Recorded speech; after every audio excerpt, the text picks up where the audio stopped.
Buenos días, buenas tardes, buenas noches. Soy Teresa García Rico y en este último día de las segundas jornadas Conociendo a Mujeres Medievales de la Asociación Jimena voy a hablaros de una reina que fue muy importante en su época, pero a la vez ha estado muy olvidada. Os voy a hablar, como veis en pantalla, de Juana II de Navarra, que gobernó en dicho reino entre 1328 y 1349. La ponencia se va a articular en torno al estudio de tres grandes momentos de su vida, y el primero de ellos es su época como infanta, Juana Capeto, primogénita en Francia. Juana fue hija de Luis X de Francia, que a su vez era hijo de Felipe IV de Francia, que se casó con Juana I de Navarra, por lo que los hijos de este matrimonio eran reyes tanto de Navarra como de Francia.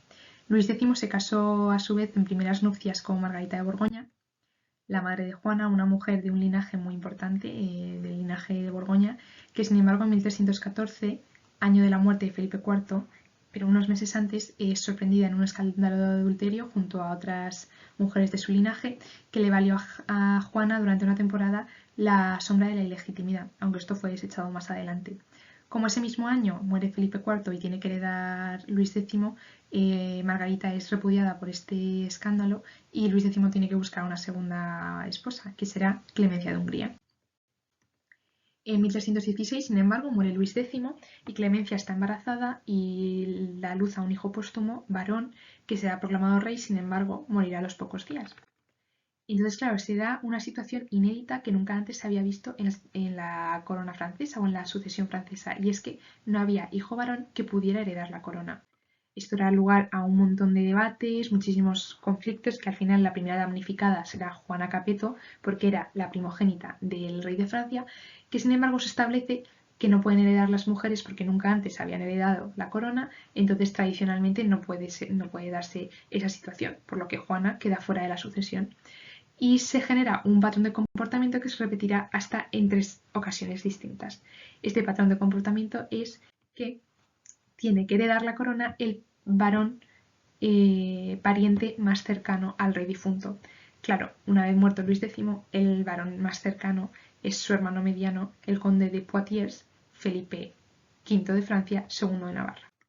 Durante este reinado de Felipe, Juana tiene una situación pues bastante desfavorable, puesto que ha sido relegada, es una hija huérfana y solo tiene una madrastra. Su madre ha muerto repudiada. Y su tutor legal será su tío Eudes IV, que junto a su abuela Juana, o sea, su abuela Inés, nieta de San Luis, tratarán de hacer valer algunos de sus derechos en la corte. Sin embargo, Felipe V rápidamente se alía con Eudes IV y consigue lo que a él le interesa, que es lo primero, que Juana renuncia a todos sus derechos al trono, y lo segundo, que renuncia a sus derechos al condado de Champaña. Así, Eudes IV se lava las manos y porque ha conseguido que Juana quede casada, bien casada, con el heredero del condado de Bray, uno de los condados más importantes del reino de Francia y más afines a la corona, Felipe. Por lo tanto, en ese momento, Juana pasará a vivir con su familia política.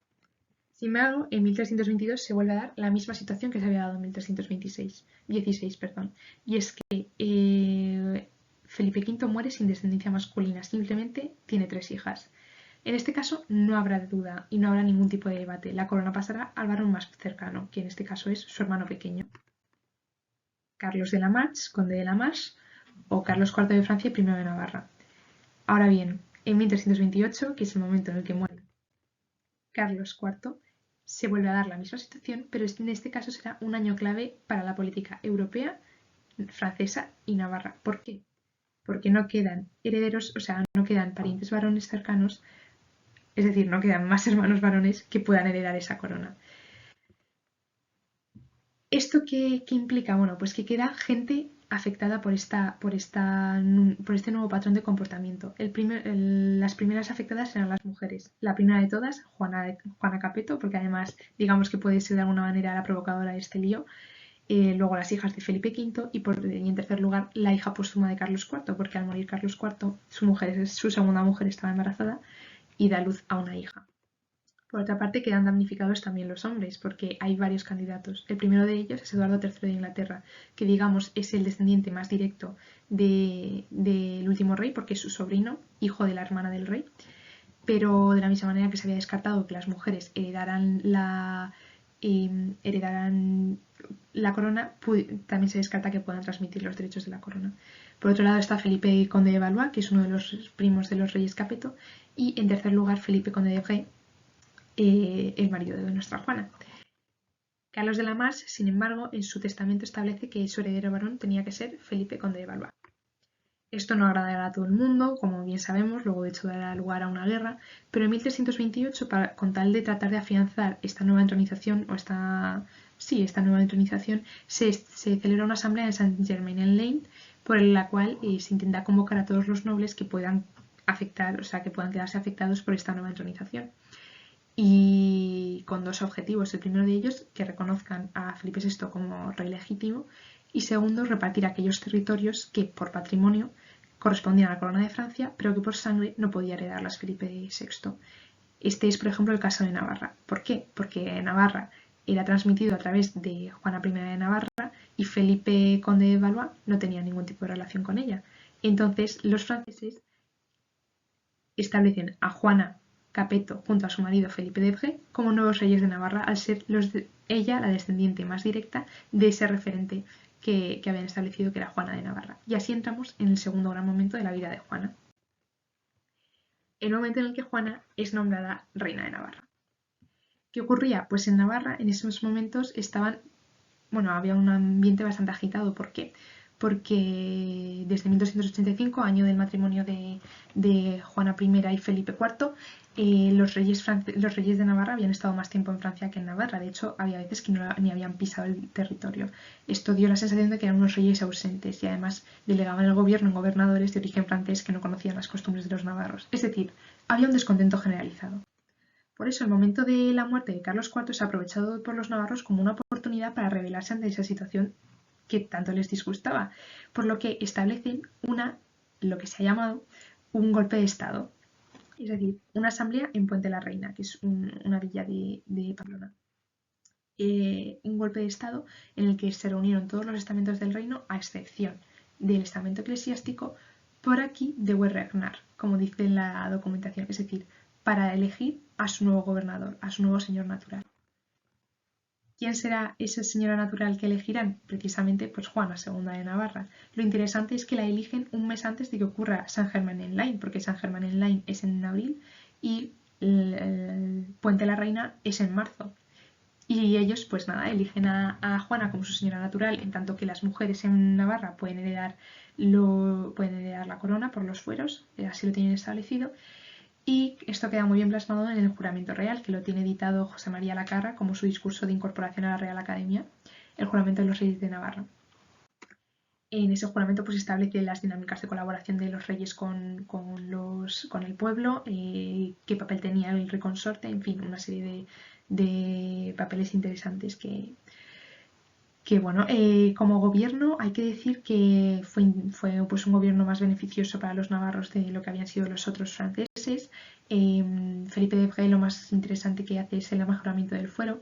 Sin embargo, sigue habiendo esa tendencia a estar más tiempo en los territorios de Francia que en los de Navarra. Aunque cabe decir que de los dos reyes, el monarca que estuvo más presente en Navarra fue Felipe de Bray, porque de alguna manera también, aunque Juana era la señora natural, y tenía una presencia activa en el reino, se esperaba que el que ejerciera el gobierno o la potestad fuera el varón, aunque fuera consorte. Por eso se ha establecido que Juana quizá tuvo un papel más de consorte que titular, es decir, que su papel no era tan acorde a su título de reina de señora natural como de consorte. Sin embargo, en 1343 moriría Felipe de Bray y esto dará una nueva situación que se puede de alguna manera analizar como el tercer gran momento de la vida de Juana, que es el momento de su viudez y de que Juana como condesa regente. La viudez en el queenship, que es esta corriente historiográfica que estudia a las reinas, se suele ver como un momento de visibilidad y creo que en el caso de Juana también es así. Aunque es la época peor estudiada y con menos información, ha generado muchos debates en torno a cuál puede ser la la actitud que tomó Juana en cuanto a que se encontró que ella era la que tenía que llevar las riendas del reino. Los hay que han defendido pues que simplemente continuó las políticas de Felipe de Auge, y los hay que consideran que es el queenly time de Juana. Es decir, el queenly time entendido como el momento de la reina, el momento de mayor actividad, de mayor visibilidad de la reina. ¿Y en qué podría manifestarse este queenly time?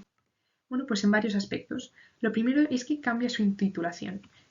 Pasa a intitularse Juana, hija del rey de Francia, por la gracia de Dios, reina de Navarra, condesa de Bray, es decir, que de alguna manera se establece, utiliza la misma titulación que su padre cuando era rey de Navarra, pero además se vincula como hija del rey de Francia, como lo más importante de su título, hija del rey de Francia. De esta manera está, pienso, relacionando su situación con aquello que le había sido arrebatado, que era heredar la corona de Francia como hija del rey de Francia. En segundo lugar, hace una depuración de los hombres de gobierno que había puesto allí Felipe. Por ejemplo, sustituye el gobernador existente por un gobernador de la Casa de Champaña. Eso también es interesante porque la Casa de Champaña, recordemos, era uno de los territorios, uno de los derechos que se le habían sido arrebatados en toda esta política o en todas estas crisis sucesorias. Entonces está de nuevo vinculándose a eso que le correspondía de pequeña. Por último, mencionar pues que en medio de esta guerra de los 100 años que hemos comentado que ya había estallado, hay una política matrimonial en la que ella pues tiene mucha presencia y establece muchas relaciones, y además esta política matrimonial le valdrá algún que otro enfrentamiento con Felipe VI de Francia. Por último, mencionar que el 6 de octubre de 1349 muere Juana II. Se piensa que pudo ser por el peste, que es el momento en el que hay un estallido mayor. ¿Y qué podemos concluir de esta reina? Bueno, yo creo que lo primero que se puede decir es que Juana es una mujer clave en la política del siglo XIV. De hecho, de alguna manera se puede decir que sea por su culpa las mujeres no pueden gobernar en Francia, digamos, entre comillas, y también está ya la guerra de los 100 años. Un poco adelante, pero sí que es un poco el eslabón que, bueno, es la que provoca quizá esa guerra a largo plazo. En segundo lugar, decir que es una mujer que está invisibilizada, la invisibilizan desde pequeña, aunque tiene sus momentos de visibilidad, como hemos visto. Y tercero, quería hacer un retrato de Juana a través de lo que le pudieron aportar las mujeres de su vida. Lo primero de todo, su madre le aportó la sombra de la ilegitimidad. En segundo lugar, su abuela fue su principal valedora ante la corte de Felipe V, y también le dio la sangre de un santo, porque era bisnieta de San Luis por su abuela. En tercer lugar, su madrastra Clemencia de Hungría la arrebató completamente del escenario político al darle un hermanastro que la destituyó del trono rápidamente. Y en cuarto lugar, su abuela paterna, Juana I, lo que le dio fue, lo primero, una referencia, y también le dio la posibilidad de ser reina de Navarra, además del nombre. Bueno, pues esto era todo lo que quería comentaros. Espero que os haya servido para conocer un poco mejor a esta reina tan importante, y espero que os haya gustado. Muchísimas gracias por vuestra atención.